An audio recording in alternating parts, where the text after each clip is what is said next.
இன்ட்ரெஸ்டான channel members, viewers and subscribers அனைவருக்கும் வணக்கம். மறுபடியும் அவங்க எல்லாருமே சந்திச்சதுல எனக்கு ரொம்பவே சந்தோஷம்.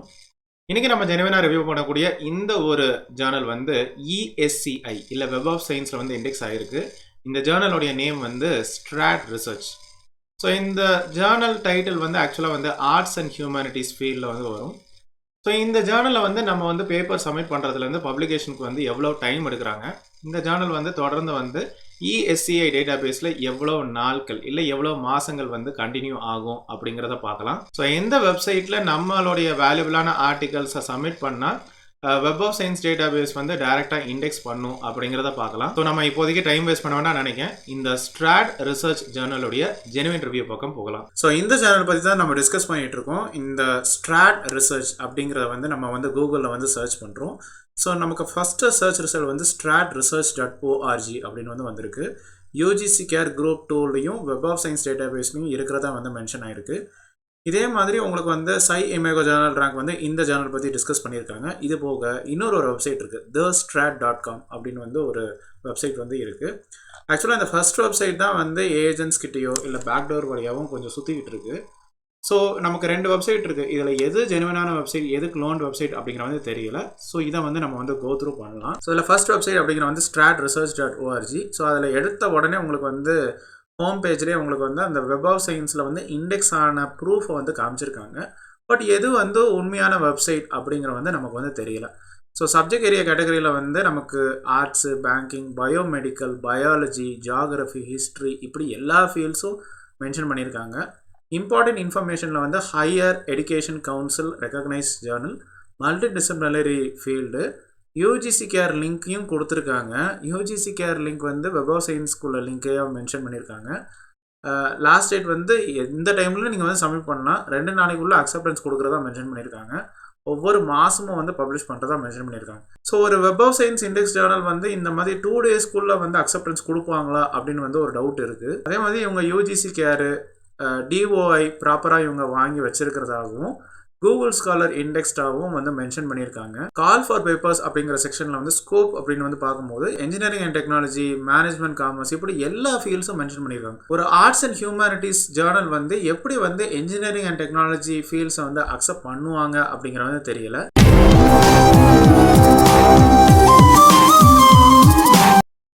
இந்த ஆத்தர் கைட்லைன்ஸ் அப்படிங்கிற செக்ஷனில் வந்து பேப்பர் ஃபார்மேட்டை வந்து டவுன்லோட் பண்ணலாம், ரெஜிஸ்ட்ரேஷன் ஃபார்ம், காப்பிரைட் ஃபார்ம் வந்து டவுன்லோட் பண்ணலாம் அப்படிங்கிற வந்து கொடுத்துருக்காங்க. ஸோ எதுனாலும் உங்களுடைய பேப்பரை வந்து editorstrat@gmail.comக்கு வந்து சப்மிட் பண்ணுங்கள் அப்படிங்கிற வந்து கொடுத்துருக்காங்க. ஸோ கீழே வந்து கைட்லைன்ஸ் எல்லாம் வந்து ஒரு மாதிரி ஜென்ரலாக வந்து மென்ஷன் பண்ண மாதிரி இருக்குது. ஸோ இந்த பப்ளிகேஷன் சார்ஜஸ் தான் வந்து கொஞ்சம் டவுட்டாகவே இருக்குது. ஸோ இந்தியன் ஆத்தர்ஸ்க்கு வந்து 3000 rupees ப்ளஸ் 18% GST. ஸோ டோட்டலாக வந்து 3540 rupees வந்து சார்ஜ் பண்ணுறாங்க. இது வந்து இந்தியன் ஆத்தர். இன்டர்நேஷ்னல் ஆத்தர்ஸ்க்கு வந்து $120 பக்கத்தில் வந்து சார்ஜ் பண்ணுறாங்க. ஒரு அப்ராக்சிமேட்லி ஒரு 9000 பக்கத்தில் அப்படின்னு வந்து வச்சுக்கோங்களேன். ஸோ ஒரு UK பேஸ்ட் ஜேர்னல் வந்து எதனால் வந்து இந்தியன் சார்ஜஸை வந்து மென்ஷன் பண்ணணும் அப்படிங்கிற வந்து தெரியலை. அதே மாதிரி பே பண்ண அமௌண்ட் வந்து எந்த காரணத்துக்காகவும் ரீஃபண்ட் பண்ண மாட்டோம் அப்படிங்கிற வந்து கொடுத்துருக்காங்க. இதில் latest issue volume 11 issue number 4 2024 அப்படின்னு வந்து கோத்ரூ பண்ணும்போது ஆர்டிகல்ஸ் வந்து நிறையவே இருக்குது. இப்போ பாருங்கள், இதில் வந்து 34 டாக்குமெண்ட்ஸ் பக்கத்தில் இருக்குது. ஸோ 34 டாக்குமெண்ட்ஸும் உங்களுக்கு இந்தியன் ஆத்தர் ஆர்டிகல்ஸும் உங்களுக்கு வந்து இருக்குது. அது எப்படி அப்படிங்கிற வந்து தெரியல. இப்போ இதில் ஆர்ச்சிவ் செக்ஷன் வந்து பார்க்கும்போது ஒவ்வொரு மந்த்தும் இவங்க வந்து பப்ளிஷ் பண்ணியிருக்கிறதா வந்து மென்ஷன் பண்ணியிருக்காங்க. ஒவ்வொரு பர்டிகுலர் இஷ்யூலையும் நிறைய ஆர்டிகல்ஸ் உங்களுக்கு வந்து இருக்குது. எடிட்டோரியல் போர்ட் செக்ஷன் வந்து பார்க்கும்போது எடிட்டர் அண்ட் சீஃப் வந்து பிரேசிலில் இருந்து மென்ஷன் பண்ணியிருக்காங்க. அசோசியேட் எடிட்டர்ஸ் வந்து இட்டாலி, USA, ஜெர்மனி இப்படி நிறைய கண்ட்ரிஸ் வந்து மென்ஷன் பண்ணியிருக்காங்க. சரி, எடிட்டர் அண்ட் சீஃப் வந்து பிரேசில், அப்போ அட்லீஸ்ட் வந்து ஒரு பிரேசிலியன் ஆர்டிகல்ஸ் கூட இதில் வந்து இருக்கலாமே, அப்படி எதுவுமே இல்லையே. அதே மாதிரி எடிட்டர் அண்ட் சீஃப், அசோசியேட் எடிட்டருக்கு வந்து ஒரு ப்ராப்பர் இமெயில் ஐடி, ஒரு பயோகிராஃபி, ஆர்கிட் ப்ரொஃபைலை லிங்க் பண்ணுறது இப்படி எதுவுமே இல்லை. ஏன்னா இதெல்லாம் நான் ஏன் சொல்கிறேன்னா இதெல்லாம் ப்ரைமரி ரெக்குவயர்மெண்ட்ஸ். ஒரு ISSN நம்பர் வந்து வாங்குறதுக்கு இது எதுவுமே வந்து மெயின்டைன் பண்ணவே இல்லை. இல்லை கான்டாக்ட் அஸ் செக்ஷன் வந்து பார்க்கும்போது ஒரே ஒரு இமெயில் ஐடி, அதாவது Gmail ஐடி தான் வந்து கொடுத்துருக்காங்க.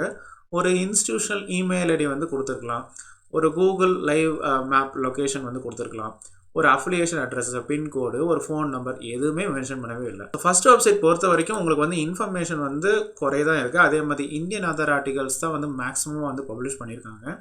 ஸோ அதனால் நம்ம வந்து அந்த சர்ச் ரிசல்ட்டில் வந்து செகண்ட் வெப்சைட் thestrat.com அப்படின்னு வந்து கோத்ரூ பண்ணுவோம்.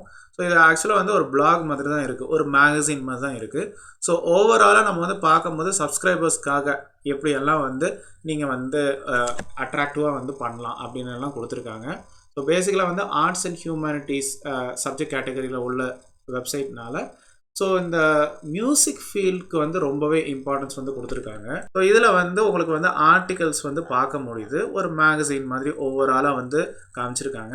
ஸோ இதில் வந்து உங்களுக்கு இன்ஃபர்மேஷன் வந்து எல்லாமே வந்து டிரான்ஸ்பரண்ட்டாக இருக்குது, ஓப்பனாக உங்களுக்கு வந்து இருக்குது. கான்டாக்ட் இன்ஃபர்மேஷனும் உங்களுக்கு வந்து தெளிவாக தான் கொடுத்துருக்காங்க. இதில் இஷ்யூஸ் அப்படின்னு வந்து பார்க்கும்போது இந்த மேகசினில் லேட்டஸ்ட் இஷ்யூ வந்து இப்போ நம்ம ஏப்ரல் எண்டுக்கு வந்துட்டோம். ஸோ மேக்கு வந்து ஆர்டிகல்ஸ் வந்து திரட்டிட்டு இருக்காங்க. ஸோ 2024 வந்து பார்க்கும்போது இப்போ மே வரைக்கும் போயிட்டுருக்கு. 2023 பார்க்கும்போது ஒவ்வொரு மந்த்தும் ஒரு கவர் இமேஜோடு இவங்க வந்து பப்ளிஷ் பண்ணியிருக்காங்க. இப்போ நம்ம நார்மல் ஒரு மேகசின் மாதிரி வந்து டிஸ்பிளே பண்ணிகிட்டு இருக்காங்க. இதில் ஒரு பர்டிகுலர் இஷ்யூ, அதாவது செப்டம்பர் 2021 அப்படின்னு வந்து கோத்ரூ பண்ணும்போது ஆர்டிகல்ஸ் எல்லாம் நம்மளால் வந்து பார்க்க முடியுது, கொஞ்சம் ஆர்டிகல்ஸ் வந்து பார்க்க முடியுது. ஸோ இதில் வந்து நீங்கள் சப்ஸ்கிரைப் பண்ணால் தான் நீங்கள் வந்து இந்த இஷ்யூஸை வந்து கோத்ரூ பண்ண முடியும் இந்த பர்டிகுலர் ஆர்டிகல் செக்ஷனில். ஸோ சைன்இன் பண்ணுங்கள் அப்படிங்கிற வந்து கொடுத்துருக்காங்க. இதே மாதிரி இன்னொரு பர்டிகுலர் இஷ்யூ ஏப்ரல் 2022 அப்படின்னு வந்து பார்க்கும்போது அதே மாதிரி ஆர்டிகல்ஸ் வந்து டிஸ்பிளே பண்ணியிருக்காங்க. பட் எதுவுமே வந்து ஒரு மாதிரி ஒரு ஓப்பன் ஆக்சஸாக எதுவுமே டிஸ்பிளே பண்ணவே இல்லை. செகண்ட் வெப்சைட் பார்க்கும்போது ஓரளவுக்கு ஒரு மேகசின் மாதிரி ஆர்டிகல்ஸ் வந்து பப்ளிஷ் பண்ணியிருக்காங்க, ஒரு ஓப்பன் ஆக்சஸ் மாதிரி இல்லை. ஸோ அதனால நம்ம வந்து சை இமேகோ ஜேர்னல் ரேங்க்ல ஏதாவது இன்ஃபர்மேஷன் கிடைக்குமா அப்படிங்கிறத பார்ப்போம். ஸோ இதில் ஸ்ட்ராட் அப்படின்னு வந்து சர்ச் பண்ணும்போது நமக்கு கண்ட்ரி வந்து UK, subject area and category வந்து ஆர்ட்ஸ் அண்ட் ஹியூமனிட்டிஸ், பப்ளிஷர் வந்து ஆர்ஃபிஎஸ் மியூசிக் ஷாப். நான் ஆல்ரெடி சொன்ன மாதிரி இந்த பர்டிகுலர் ஜேர்னல் வந்து மியூசிக்கு ரொம்பவே இம்பார்ட்டன்ஸ் கொடுக்குறாங்க, அது ரிலேட்டடான ஆர்டிகல்ஸ் தான் நிறைய பார்க்க முடியுது. ஹெச்என்டிஎக்ஸ் வந்து 3, ஐஎஸ்என் வந்து அதே ஐஎஸ்என் நம்பர் தான். கவரேஜ் வந்து 2002 till 2015. வரி பண்ணிக்க வேண்டிய அவசியம் இல்லை, நம்ம ஸ்கோப்பஸில் நம்ம கிராஸ் செக் பண்ணுவோம். ஸோ இதில் வந்து ஹோம் பேஜோ இல்லை how to publish in this Journal இல்லை இமெயில் ஐடி எதுவுமே வந்து டிஸ்பிளே பண்ணவே இல்லை. ஸோ கிராஸ் செக் பண்ண முடியலை. ஸோ கீழே வந்து கோத்ரூ பண்ணும்போது ஸ்கோப்பில் வந்து இன்ஃபர்மேஷன் நாட் லோக்கலைஸ்ட் அப்படின்னு வந்து கொடுத்துருக்காங்க. ஆர்ட்ஸ் அண்ட் ஹியூமனிட்டி செக்ஷனில் இவங்க Q4 குவார்டையில் வந்து வராங்க. ஸோ இதில் வந்து அவங்களுடைய 2 year 3 year and 5 year statistics வந்து பார்க்க முடியுது.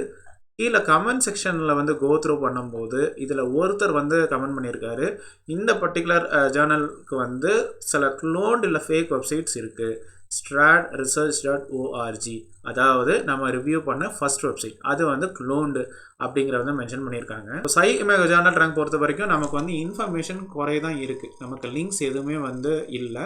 அதனால நம்ம ஸ்கோபஸ் டேட்டா பேஸில் நம்ம வந்து செக் பண்ணலாம். ஸோ scopus.comல நம்ம சோர்சஸ் அப்படிங்கிற வந்து செலக்ட் பண்ணிக்குவோம். இதில் டைட்டில் அப்படிங்கிற செலக்ட் பண்ணிவிட்டு ஸ்ட்ராட் அப்படின்னு வந்து சர்ச் பண்ணுங்கள், இல்லை ஐஎஸ்என் நம்பர் வச்சும் நீங்கள் சர்ச் பண்ணலாம். ஸோ நமக்கு வந்து ஸ்கோபஸ் கவரேஜ் இயர்ஸ் வந்து 2002 2015 வரைக்கும் தான். கவரேஜ் டிஸ்கண்டினியூட் அப்படின்னு வந்து மென்ஷன் பண்ணிட்டாங்க. அதே பப்ளிஷர் இன்ஃபர்மேஷன், அதே ஐஎஸ்என் நம்பர், அதே சப்ஜெக்ட் ஏரியா கேட்டகரி தான் இருக்குது. இதில் ஹோம் பேஜ் அப்படிங்கிற வந்து இல்லை, கிராஸ் செக் பண்ண முடியல. பட் வேறு வழியிலையும் நம்ம வந்து செக் பண்ணலாம். ஸ்கோபஸ் கண்டென்ட் கவரேஜ் அப்படின்னு வந்து கோத்ரூ பண்ணும்போது 2015 11 டாக்குமெண்ட்ஸ். ஸோ 2015 வரைக்கும் தான் உங்களுக்கு இண்டெக்ஸே ஆகியிருக்கு. இதில் cite score rank and trend வந்து பார்க்கும்போது இப்போ 2016 வந்து அவங்க வந்து 10th percentile இருந்திருக்காங்க. ஸோ 0 to 25 வந்து Q4 வருது. ஸோ சை இமேகோ ஜேர்னல் ரேங்க்கில் டிஸ்பிளே பண்ண இன்ஃபர்மேஷன் கரெக்டு தான். ஸோ இந்த ஜேர்னல் வந்து இப்போ கரண்ட்டாக ஸ்கோப்பஸில் இல்லை அப்படிங்கிற வந்து தெரிஞ்சிருச்சு. ஸோ அதனால நம்ம வந்து மாஸ்டர் ஜேர்னல் லிஸ்ட்டில், அதாவது mjl.clarivate.comல வந்து நம்ம வந்து சர்ச் பண்ணுறோம். ஸ்ட்ராட் அப்படின்னு வந்து சர்ச் பண்ணும்போது நமக்கு எக்ஸாக்ட் சர்ச் ரிசல்ட் வந்து கிடச்சிருக்கு. அதே ஐஎஸ்என் நம்பர் தான். AHCI arts and humanities citation இண்டெக்ஸில் வருது. ஸோ அதனால இவங்க வந்து வெப் ஆஃப் சயின்ஸ் டேட்டா பேஸில் இவங்க வந்து இண்டெக்ஸ் ஆகியிருக்கு. ஸோ இதில் வந்து நான் என்னுடைய அக்கௌண்ட்டை வந்து லாகின் பண்ணியிருக்கேன். ஸோ அதனால் நான் வியூ ப்ரொஃபைல் பேஜ் அப்படிங்கிற வந்து டைரெக்டாக நான் வந்து கொடுக்குறேன். ஸோ பாருங்கள், நம்மளுடைய ஃபஸ்ட் இயர் பப்ளிஷ் வந்து 1890. ஸோ மேபி வந்து ரொம்ப ஒரு ஓல்டு ஜேர்னல்னால ஸ்டில் வந்து வெப் ஆஃப் சயின்ஸ் டேட்டா பேஸில் கண்டினியூ ஆகலாம். மந்த்லி ஜேர்னல் தான், ஒவ்வொரு மந்த்தும் வந்து இஷ்யூஸ் பப்ளிஷ் பண்ணியிருக்காங்க. ஸோ இதில் விசிட் சைட் அப்படின்னு வந்து கொடுக்கும்போது எக்ஸாக்டாக ரீடைரக்ட் ஆகி செகண்ட் வெப்சைட், நம்ம ஆல்ரெடி ரிவ்யூ பண்ண செகண்ட் வெப்சைட் தான் காமிக்குது. ஸோ இந்த செகண்ட் வெப்சைட்டில் பப்ளிஷ் பண்ண ஆர்டிகல்ஸ் எல்லாமே இண்டெக்ஸ் ஆகும் அப்படிங்கிற வந்து ப்ரூவ் பண்ணியாச்சு. இதே மாதிரி ABDC Australian business teens council Journal லிஸ்ட்டில் ஸ்ட்ராட் அப்படின்னு வந்து சர்ச் பண்ணுறோம். ஸோ என்டர் அப்படிங்கிற வந்து கொடுக்குறோம். ஸோ நமக்கு ரிசல்ட்ஸ் வந்து வரல. There are no journals that match these parameters. So இந்த ஜேர்னல் வந்து ABDC ஜேர்னல் குவாலிட்டி லிஸ்ட்டில் இல்லை. ஸோ அதே மாதிரி நம்ம UGC கேர் வெப்சைட்டில் குரூப் 1 குரூப் 2 அப்படிங்கிற வந்து இருக்குது. ஸோ ஆல்ரெடி இந்த ஜேர்னல் வந்து arts and humanity citation index web of science டேட்டாபேஸில் ஆல்ரெடி இண்டெக்ஸ் ஆனதுனால இந்த ஜேர்னல் வந்து ஆட்டோமேட்டிக்காக யூஜிசி கேர் குரூப் 2ல் வருது. சரி, இப்போ வந்து ப்ரூவ் பண்ணியாச்சு. ஸோ எது வந்து உண்மையான வெப்சைட், ஜெனுவின் வெப்சைட் என்ன, எது வந்து ஃபேக் வெப்சைட் அப்படின்னு வந்து தெரிஞ்சுக்கணுன்னா இந்த லிஸ்ட் ஆஃப் க்ளோன் ஜேர்னல்ஸ் இந்த லிங்க்கை வந்து கிளிக் பண்ணுங்கள். ஸோ இதில் வந்து நம்ம ஸ்ட்ராட் அப்படின்னு வந்து சர்ச் பண்ணும்போது நமக்கு ஃபேக் வெப்சைட் வந்து first website stratresearch.org, genuine website வந்து thestrat.com அப்படிங்கிறது வந்திருக்கு. ஸோ இது மூலமாகவும் நம்ம வந்து கன்ஃபார்ம் பண்ணியாச்சு. சரி, இப்போ நம்ம கன்ஃபார்ம் பண்ணிட்டோம். உண்மையிலே இந்த செகண்ட் வெப்சைட்டில் பப்ளிஷ் பண்ண ஆர்டிகல்ஸ் வந்து வெப் ஆஃப் சயின்ஸ் டேட்டாபேஸில் இருக்குதா இல்லையா அப்படிங்கிற வந்து ஈஸியாகவே நம்ம வந்து கிராஸ் செக் பண்ணலாம். ஸோ ஈஸியாக தான் நான் நினச்சிட்டு இருந்தேன். பட் வந்து webofscience.comல உள்ளே போயிட்டு நான் வந்து டைட்டில் அப்படிங்கிறத செலக்ட் பண்ணிவிட்டு ஸ்ட்ராட் அப்படின்னு வந்து சர்ச் பண்ணும்போது நமக்கு சர்ச் ரிசல்ட் வந்திருக்கு. ஸோ இதில் வந்து நான் நியூவஸ்ட் ஃபர்ஸ்ட் அப்படிங்கிற வந்து கொடுத்துட்டேன். பட் வந்து ஆர்டிகல்ஸ் வந்து பார்க்கும்போது கொஞ்சம் இர்ரெகுலராக வந்து இண்டெக்ஸ் ஆகிருக்கு. இப்போ பாருங்கள், ஏப்ரல் 2024 இண்டெக்ஸ் ஆகிருக்கு, அக்டோபர் 2023, ஜூன் 2023, இப்படி வந்து டிஃப்ரெண்ட் மந்த்ஸ் டிஃப்ரெண்ட் இஷ்யூஸில் வந்து இண்டெக்ஸ் ஆகியிருக்கு. அதுவுமே வந்து ஒரு ஆர்டிக்கல் தான் வந்து இண்டெக்ஸ் ஆகியிருக்கு. அதுதான் வந்து கொஞ்சம் கன்ஃபியூஷனாகவே இருக்குது. ஸோ ரொம்ப கஷ்டப்பட்டோம். ஏன்னா வந்து ஒரு பர்டிகுலர் டைட்டில் வந்து உண்மையிலே செகண்ட் வெப்சைட்லேருந்து எடுத்ததா இல்லையா அப்படின்னு வந்து பார்க்குறதுக்கு. ஸோ கடைசியில் நம்ம இந்த September 2021 Hartman, doctor William Hartman, இதை வந்து நான் அப்படியே எடுத்துட்டேன். இதை அப்படியே நம்ம வந்து இந்த செகண்ட் வெப்சைட்டில் வில்லியம் ஹார்ட்மேன் அப்படின்னு வந்து சர்ச் பண்ணேன். ஸோ கொஞ்சம் கீழே வந்து கோ த்ரூ பண்ணும்போது எக்ஸாக்டாக நமக்கு வந்து கிடச்சிருக்கு. லான்சஸ்ட்ரியன், வில்லியம் ஹார்ட்மேன், யூஜின் இசை. ஓகே, இதே இதுதான் உங்களுக்கு வந்து இங்கே வந்து இருக்குது. ஸோ இந்த செகண்ட் வெப்சைட்டில் பப்ளிஷ் பண்ண ஆர்டிகல்ஸ் உங்களுக்கு வெப் ஆஃப் சயின்ஸில் இண்டெக்ஸ் ஆகுது. ஒன்ஸ் அகெயின் புரிஞ்சுக்கோங்க, எல்லா ஆர்டிகல்ஸும் உங்களுக்கு வந்து வெப் ஆஃப் சயின்ஸ் டேட்டாபேஸில் வரல. அப்படி ஒரு வேளை வந்திருந்ததுன்னா வரிசையாக உங்களுக்கு வந்து ஆர்டிகல்ஸ் வந்து டிஸ்பிளே ஆகிருக்கும். அப்படி எதுவுமே டிஸ்பிளே ஆகவே இல்லை. இந்த ஜேர்னல் பொறுத்த வரைக்கும் எந்த வித இஷ்யூஸும் இல்லாதனால இது தொடர்ந்து வந்து வெப் ஆஃப் சயின்ஸ் டேட்டாபேஸில் கண்டினியூ ஆகும் அப்படிங்கிற வந்து நம்புகிறோம். பட் எந்த அளவுக்கு கண்டினியூ ஆகும் அப்படிங்கிறது தெரியல. ஏன்னா ஆல்ரெடி ஸ்கோபஸ் வந்து இந்த மாதிரி ஒரு ஆக்ஷன் எடுத்துட்டாங்க. வெப் ஆஃப் சயின்ஸில் எவ்வளோ நாட்கள் இல்லை எவ்வளோ மாதங்கள் இது வந்து கண்டினியூ ஆகும்னு தெரியல. ஸோ ஃபார் ஒரு பிரச்சனையும் இல்லை. ஸோ இந்த ஜேர்னல் பொறுத்த வரைக்கும் நமக்கு வந்து 2 வெப்சைட்ஸ் வந்து இருக்குது. ஃபர்ஸ்ட் வெப்சைட் வந்து க்ளோன்ட் ஆர் ஃபேக் வெப்சைட்ஸ். அதுதான் வந்து ஏஜென்ட்ஸ் வழியாக பேக்டோர் வழியாக கொஞ்சம் சுற்றிட்டு இருக்கு. அதுக்கு வந்து ஆர்டிகல் ப்ராசஸிங் சார்ஜஸ் எல்லாம் அவங்க கலெக்ட் பண்ணிட்டு இருக்காங்க. ஆல்மோஸ்ட் லைக் 3000 ஆர் மேபி $120 வந்து கலெக்ட் பண்ணுறாங்க. பட் செகண்ட் வெப்சைட் வந்து real or maybe genuine website. எல்லா ஆர்டிகல்ஸும் பப்ளிஷ் ஆகலாம். பட் ஒரு சில ஆர்டிகல்ஸ் மட்டுமே வெப் ஆஃப் சயின்ஸ் டேட்டாபேஸில் இண்டெக்ஸ் ஆகுது. உங்களுடைய ஆர்டிகல் வந்து சப்மிட் பண்ணுறதுலேருந்து பப்ளிகேஷனுக்கு வந்து அட்மோஸ்ட் லைக் 2 months டைம் வந்து எடுத்துக்கிறாங்க. பட் ஆர்டிகல் ப்ராசஸிங் சார்ஜஸ் வந்து கலெக்ட் பண்ண மாதிரி தெரியல. இந்த ஜேர்னல் வந்து தொடர்ந்து வந்து கண்டினியூ ஆகலாம் வெப் ஆஃப் சயின்ஸ் டேட்டாபேஸில். பட் எவ்வளோ தூரம் கண்டினியூ ஆகும் அப்படிங்கிறது தெரியல. பட் ஸோ ஃபார் எந்த வித இஷ்யூவுமே இந்த ஜேர்னல் பற்றி எதுவுமே இல்லை. இந்த ஜேர்னல் வந்து வெப் ஆஃப் சயின்ஸ் டேட்டாபேஸில் இண்டெக்ஸ் ஆனதுனால AHCI லிஸ்ட்டில் வந்ததுனால இவங்க ஆட்டோமேட்டிக்காக யூஜிசி கேர் குரூப் 2ல இண்டெக்ஸ் ஆகுது.